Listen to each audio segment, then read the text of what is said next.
আমরা মাংস কষে খাচ্ছি, মাছও অনেক সময় কষে খাই।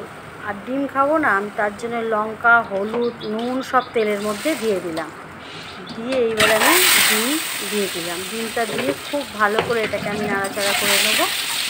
নাড়াচাড়া করে কালারটা যখন খুব সুন্দর একটু লাল লাল কালার এসে যাবে, একটু ভাজা ভাজা হয়ে এসছে, এর মধ্যে এবার আমি সব রকম মশলা দিয়ে দেবো। পেঁয়াজ, আদা, রসুন, শুকনো লঙ্কা বাটা আমি এটা দিয়ে দিলাম। দিয়ে খুব ভালো করে এটাকে কষিয়ে নেব। খুব ভালো করে আমি কষিয়ে নেব। এর মধ্যে আরেকটু লঙ্কা গুঁড়ো দিলাম, এটা খুব স্পাইসি হবে, খেতে খুব ভালো হবে। আর কালারের জন্য একটু কাশ্মীরি লঙ্কা গুঁড়ো দিলাম, নুন দিলাম, খুব সামান্য একটু চিনি দিলাম। আমি বলি কালারটা আরও ভালো আসার জন্য চিনিটা দিই, সেই চিনিটা দিলে স্বাদও খুলে যায়। খুব ভালো করে এটাকে কষিয়ে নিতে হবে।